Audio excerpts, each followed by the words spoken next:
Oke, tadi kita udah sempat ngobrolin banyak soal bagaimana metode pengajaran Pak Yos, kemudian juga termasuk bagaimana Pak Yos menyadarkanku bahwa kemudian emotional memory itu bisa dilakukan asal itu setangkep, artinya imbang. Kalau kita dapat sedih, ya kita juga harus dapat yang senang-senang. Kalau dapat kita yang senang, ya kita juga harus dapat yang sedih-sedih. Nah, tadi kita berhenti, sengaja dihentikan di pertanyaan kenapa Pak Yos meninggalkan metode-metode Boleslavski yang mungkin sampai sekarang masih digunakan oleh banyak pengajar. Tadi Pak Yos bilang, ini Pak Yos ingin memunculkan identitas teater Nusantara. Pak Yos, kenapa Pak? Dan apa itu identitas teater Nusantara? Sudah mulai pertemuan teater 80 atau 85. Kan sudah ada bukunya itu. Yeah. Pertemuan teater. Oh, yang tebel itu. Semua orang nulis. Tema sentralnya adalah menengok tradisi. Jadi bukan mau saya. Itu beliau-beliau teaterawan Indonesia itu dalam pertemuan teater itu makalahnya semuanya berkiblat ke situ. Tapi sebagian teman-teman teater modern Indonesia mengikuti itu. Tapi sebagian tidak. Ada juga yang menengok tradisi dari jauh. Jadi hanya ditengok dari jauh gitu, ke belakang gitu. Ditengok doang ya. Ditengok doang. Nah, maksud saya ya harus partisipan. Harus jadi partisipan. Harus terlibat. Harus merasakan. Gitu. Sederhananya atau konkretnya ya harus jadi pemain lenong, pemain ubruk, pemain ketoprak, pemain ludruk, pemain wayang wong, begitu. Supaya dia menghayati lalu merasakan sendiri bahwa berbeda metodenya. Sekarang kita mulai dari preparation. Dari awal, kalau kita berlatih itu prep. Saya menggunakan teorinya Sosro Kartono. Gimana itu? Sosro Kartono itu kakaknya Raden Ajeng Kartini. Itu diteruskan oleh Ki Hajar Dewantara. Itu akhirnya menjadi filsafat Jawa. Oke, metode prep menurut Sosro Kartono itu gimana? Ya pinjem dari beliau-beliau itu kita gunakan, kita terapkan untuk prep kita. Apa Pak? Neng, ning, nung, nang. Oke, apa itu Pak? Neng, neng, nong, nang. 4. Apa aja? Neng. Neng itu meneng, diam. Orang Jawa nyebut ngotong. Mengosongkan diri dari segala sesuatu sebelum kita melakukan kegiatan. Kok cocok ini? Gitu lah. Oke. Neng itu wening, bening, gitu. Wis ngarani itu air diendapkan supaya meneng tadi ngendap, yang kotor di bawah biasanya. Ya. Ini bening. Oke. Bening. Nah, nung, dunung, atau hanung. Jadi kita itu harus tahu siapa diri kita, di mana posisi kita, sebagai apa. Jadi harus dunung, menempatkan diri. Saya itu hanya peran pembantu. Saya itu aktor utama. Dia kau protagonis, tapi aku antagonis. Tanpa aku, kamu enggak apa-apa gitu kan. Oh, saya itu primadona gitu. Mhm. Jelek-jelek saya juga ngerangkap sutradara. Iya. Tahu Iya. aku Oke. risiko di mana.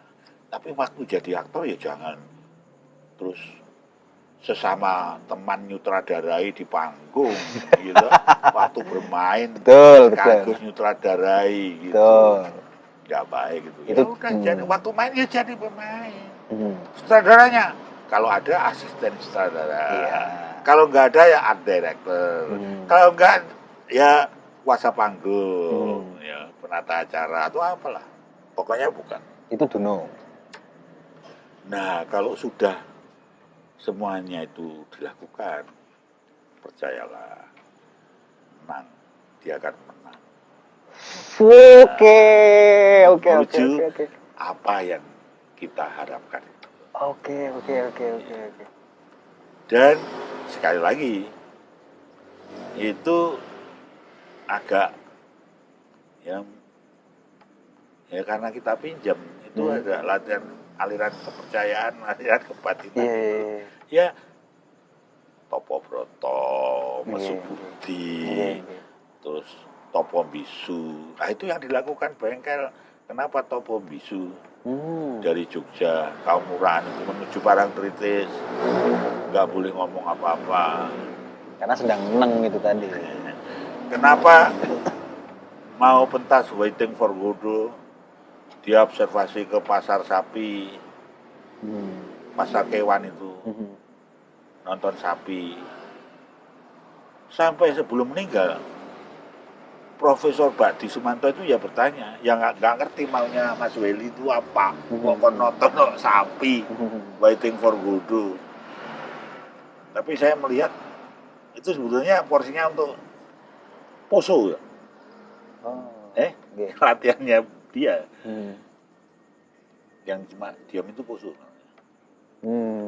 Itu ada yang gitu. Nah, itu dari sudut persiapan. Oke. Saya ini sebentar ya. Jadi ada neng, neng atau meneng, ning atau wening, nung atau dunung, dan nang atau menang. Nanti akan kutulis Pak di sini Pak ya. Dan nanti aku punya pertanyaan ini. Kenapa ini tidak disampaikan di kelas waktu Bapak mengajar kemarin Pak? Saya 5 tahun kuliah nggak pernah dapet ini loh Pak. Wah Pak Yus ini agak gimana ini? Waduh, untung saya kesini hari ini ya. Oke, itu prep. Setelah itu Pak. Setelah itu sangat sederhana. Sekarang prosedur untuk menciptakan pertunjukan teater. Itu lagu tunggal siji atau sawiji. Gampang seni pertunjukan itu. Asalkan ada pertunjukan. Areal play, daerah permainan, dan ada penonton. Ya betul. Ah, sudah, itu pertunjukan. Apapun pertunjukannya. Saya membayangkan komedi kera, ledek munyo. Nah, itu ya seni pertunjukan. Oh, sudah lengkap kok persyaratan seni pertunjukan. Cuma masalahnya bagaimana kita membuat seni pertunjukan itu menarik. Supaya ya ditonton tadi. Jadi kalau zamannya Harmoko, Menteri Penerangan Orde Baru, itu ya titip lah. Tontonan, itu ada tuntunan, ada tatanan. Jadi ada message-nya, ada amanat yang disampaikan, ada misinya. Gitu. Ya, kedua juga selanjutnya saya sebut lagu loro itu dwi. Jadi itu setelah prep atau iya tadi bar prep kan selaku siji. Oh, lagu siji. Iki lagu loro. Oke. Nah, dwi apa? Dwi Tunggal. Kalau Dwi Tunggal politik itu Soekarno-Hatta. Soekarno-Hatta itu Dwi Tunggal. Ini Dwi Tunggal itu di seni pertunjukan ya Apa? itu tadi setangkep. Oke. Tidak ada di dunia ini yang tidak setangkep. Iya betul. Jangan dikira setangkep itu dua. Setangkap itu satu. Kayak satu mata koin itu. Tepuk Kan? tangan. Bertepuk sebelah tangan. Nah, itu tidak bisa. Ya mesti setangkep. Gula setangkep, pisang setangkep. Apa aja setangkep. Nah, itu kita punya konsep audio Visual. dan visual. Ya udah, pikirkan itu. Mhm. Bayangkan, penontonmu itu hanya 2 orang Mhm. atau 2 kelompok. Mhm. Satu kelompok tunanetra, satu kelompok tunarungu. Bermainlah dia di 2 kelompok itu. Bagaimana caramu? Nice. Audio diperhatikan, visualnya diperhatikan. Jadi saya kira dialog dan mime nah, itu harus dikombinasi supaya si tunarungu bisa menikmati, si buta juga bisa menikmati. Si buta itu sederhana, kan itu yang dilakukan sandiwara radio. Iya. Hanya audio doang, karena itu ada sound effect, ada ilustrasi musik. Nah, itu sudah kita lakukan, ini bukan baru.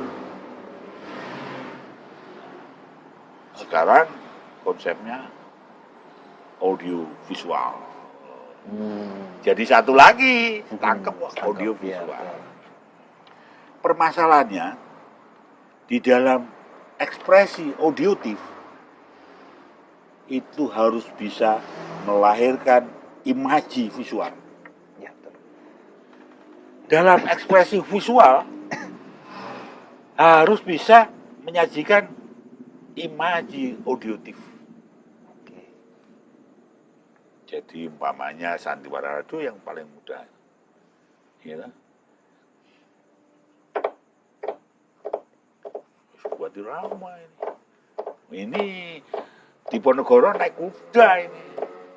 Mana kudanya? Tidak ada, mau saya buta, saya hanya dengar. Nah gitu. Hanya sound effect aja sudah bisa. Jadi saling melengkapi.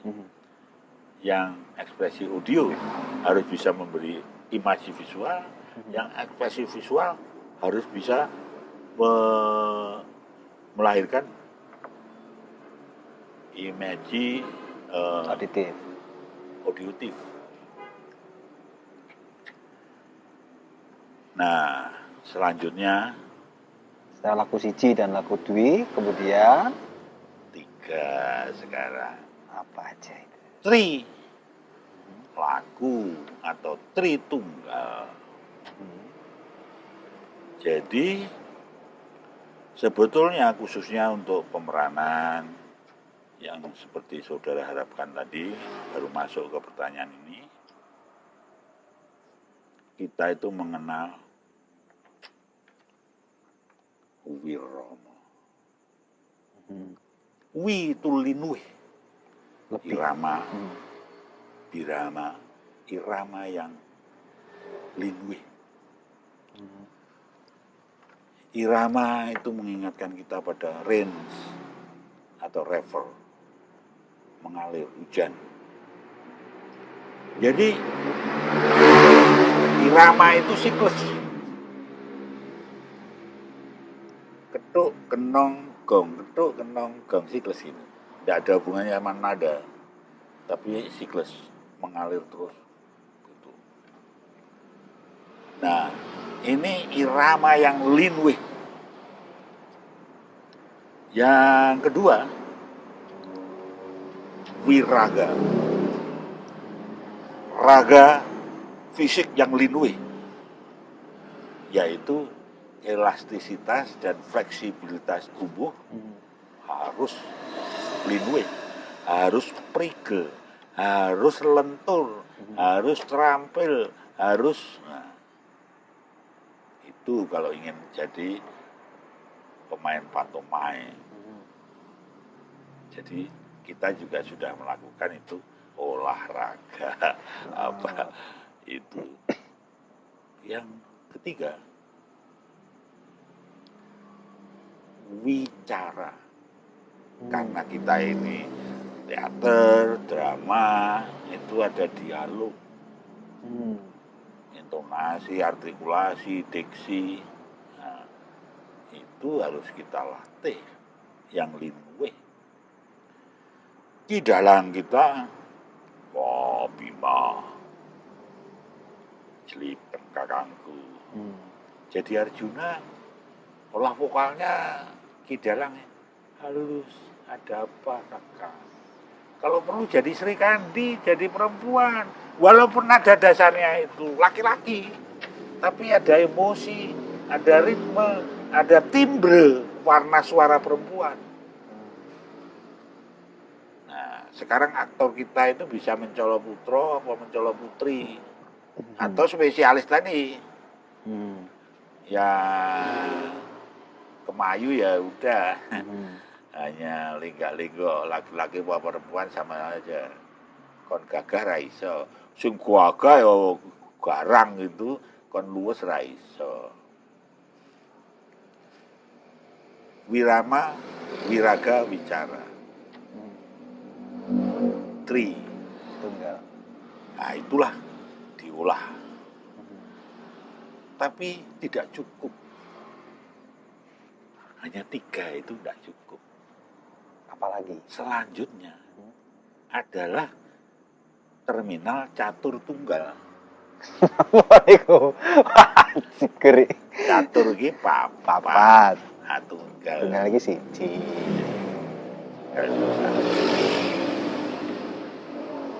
Di sana ada yang mikul, ada yang jadi fokus apa jadi tumpuan, yaitu wirasa.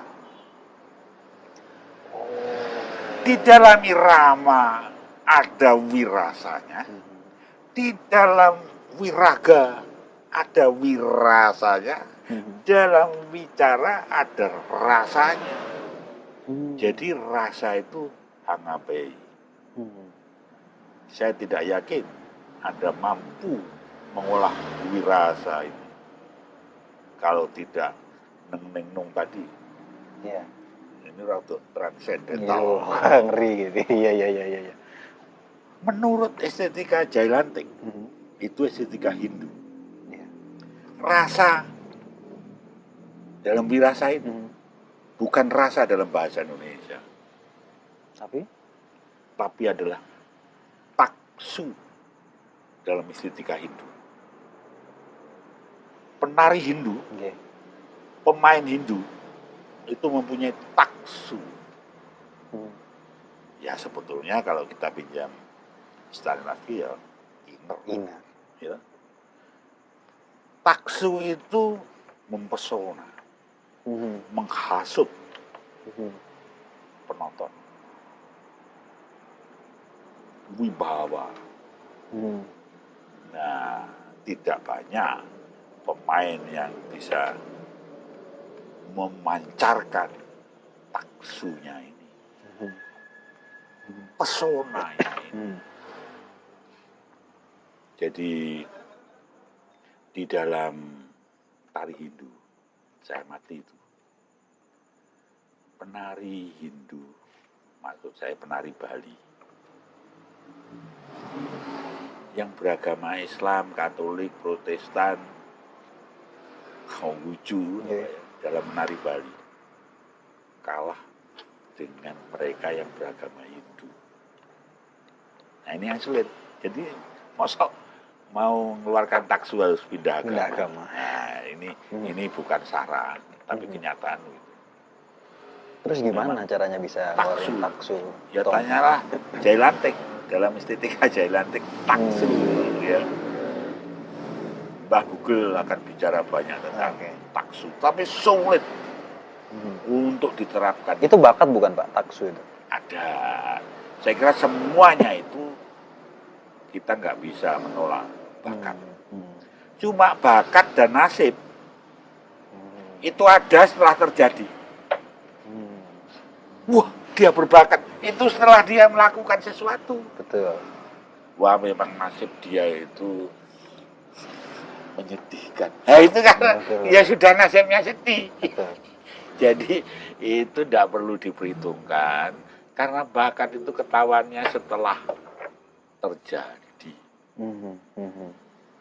Kang bakat itu diundang ya tidak datang-datang kayak Kang Ilham. Ya, jadi bakat itu untuk kita yang berlatih seni itu nomor sekian, biar yang mengatakan orang lain kritikus mungkin. Tapi kalau kita menunggu bakat, baik udah datang-datang. Nah, itu belum cukup. Oke, masih ada lagi ini. Baterai kuat ente. Jadi ya kalau kita sedulur papat limo pancer. Maksudnya? Jadi kalau di dalam Islam ada 4 nafsu.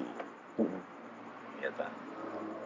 Al-wama, Sofiyah, Mutmainah, sama amarah. Itu harus dikontrol oleh aku kita yang lain, aku dalam diri kita. Gitu.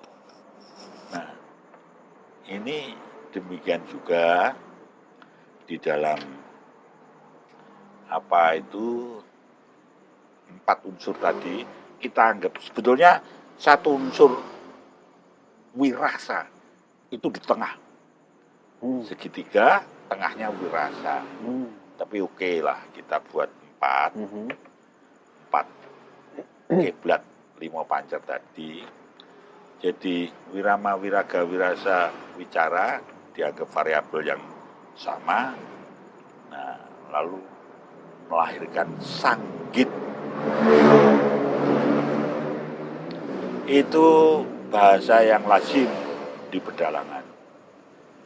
Sanggit, gesanging anggit. Apa itu, Pak? Gesanging pikir. Lakon Gatut Kaca Krama. Dalangnya berbeda, sanggitnya berbeda. Petruk dadi satu, dadi ratu. Semar Boyo, apa Sri Kandi mana, apa macam-macam lah. Setiap dalang kan beda. Setiap sutradara beda, setiap penulis naskah beda, sanggit, gesanging anggit. Nah, itulah yang saya pinjem dari kasanah tradisi. Terakhir, cindek-ndekan aja dari tradisi itu, yaitu kalau kita membuat pertunjukan kids, pertunjukan hiburan, pertunjukan yang kita tiketkan, pertunjukan yang untuk semua orang. Jadi hiburan. Bukan dari saya juga. Ini dari Ki Siswondo HS. Siapakah Ki Siswondo? Sutradara ketoprak. Siswa budaya dari Tulungagung. 5. Kenapa? Yang pertama itu greget. Khususnya pemain tadi. Spirit, elan vital. Analog juga dengan inner, analog juga dengan wiroso, gitu, greget. Yang kedua itu nges. Ini kita pinjam istilah bahasa Jawa. Nges. Kalau diplesetkan atau diakronimkan bahasa Indonesia itu ngesankan. Jadi harus persuasif, impresif, mengesankan, impresi, menghasut penonton. Impresif, nges. Yang ketiga, sengsem. Main itu harus nyengsemake. Terutama ini agak roman. Harus ada hiburan itu, harus ada adegan roman. Laki-laki, perempuan, apa itu opera, apa itu langendrian, gandrung itu nembang gitu ya. Nyengsemake. Oh genit, lanangnya yo gagah gitu. Suka semua. Dengan biasanya itu tokoh utama itu. Enggak cukup itu. Yang keempat, gumya. Apa itu, Pak? Gumya itu rame. Perang. Dan itu kita sering nyebut spektakel. Panggung itu harus penuh, meriah, tapi tidak berhimpit-himpitan, tidak saling meniadakan. Harus full color, full bentuk, full desain, full garis, full apa. Ya tentunya tidak satu saat itu gantian loh, variasinya. Loh, kok ketoprak sudah bicara spektakel? Ya itu kearifan lokal kita, gumya, rame. Nah ini yang terakhir, ini senjata pamungkas bagi Anda yang ingin jadi penghibur. Kecul. Apa itu Pak kecil, Pak? Lucu. Oh, oke. Humor, itu bumbu. Kalau ingin jadi seni pertunjukan hiburan. Menarik, Pak. Menarik. Itu yang saya katakan, kenapa saya pinjam estetika tradisi, unsur-unsur estetika tradisi untuk menanggapi ataupun dari perintah pertemuan teater. Silakan Anda semua menengok tradisi. Setelah saya tengok, saya selami ke dalamnya, ada mutiara-mutiara terpendam di dalam teater tradisi kita. Di antaranya itu, dan itu hanya di Jawa. Iya. Saya yakin Sunda punya, Betul. Bali punya, Sumatera punya. Seluruh Nusantara ini mempunyai kiat-kiat, mempunyai estetika tradisi yang spesifik. Nah, itu tugas kita semua untuk menggali. Betul. Menarik sekali obrolannya Pak Yos. Dan ya, di part terakhir ini, part terakhir aja lah. Aku mau ngobrol empat mata tanpa ada kamera sama Pak Yos ini, karena ini penting sekali ini. Yang jelas, ternyata kita dapat satu prinsip baru. Bukan baru sih sebenarnya, tapi saya baru tahu. Dan mungkin juga banyak orang yang baru tahu. Bahwa pertama soal preparation itu ada 4. Terus kemudian ada laku dwi, ada tritunggal, lalu ada terminal catur tunggal yang Pak Yus bilang tadi. Lalu kemudian ada yang bagian terakhir kalau ingin seni hiburan maka harus ada 5 yang disebut sama sutradaranya Ketoprak Siswobudoyo. Dan itu menarik sekali. Karena aku juga sempat berusaha mencari metode-metode tradisi yang bisa kita ya, kayak misalnya di pedalangan gitu Pak. Kalau saya ngobrol sama Mas Wahono, terus dapat prinsip-prinsip yang kurang lebih sama seperti prinsip-prinsip orang-orang barat gitu. Cuman ternyata kita punya lebih dulu, hanya bukan tidak pernah dicatatkan, tapi tidak pernah digunakan untuk seni peran modern. Padahal masih sangat relevan dan sangat bisa kita gunakan untuk seni peran modern. Tapi itu obrolan yang menarik dan baterainya sudah habis. Habis sekali? Habis sekali Pak, saya ganti baterai dulu. Sebentar ya teman-teman ya, kita ganti baterai dulu. Oke, tadi baterainya sempat habis. Nah, tapi sekarang kita masih punya sedikit waktu sepertinya. Oke, kita punya sedikit waktu. Kita ada waktu 5 menit. Pak Yus tadi mau menyampaikan apa? Silakan Pak. Jadi kalau ini kan hanya improvisasi. Hanya ya berbincang-bincang. Saya ini bukan sarjana seni. Nggih. Disuruh mengajar seni. Nggih. Maka harus bisa menyelesaikan pasca sarjana. Gitu. Iya. Kan sudah. Jadi tesis saya itulah ini tadi. Oh, iya. Di pasca sarjana. Dengan harapan menengok tradisi tadi. Tetap itu pancatan tumpuan awal kita. Agar terus terang aja kita bisa ngurus paspor.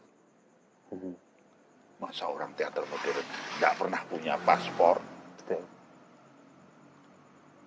Jadi karya saya Panji Nusantara sudah keliling Singapura, Dan saya nggak diajak. Malaysia, dan Thailand. Dan saya nggak diajak waktu itu, saya belum kuliah di sini. Jadi itu senjata saya itu tadi. Kalau nggak pakai tradisi, identitas kita itu ambivalen atau nggak jelas. Ambigu, ya betul. Jadi hanya itu yang barangkali khususnya Anda pribadi kalau mau lihat ya ke perpustakaan. Itu akan jadi prinsip saya, Pak, karena saya tertarik sekali untuk membahas soal tradisi dan metode-metode keaktoran yang ternyata bisa kita ambil dari tradisi.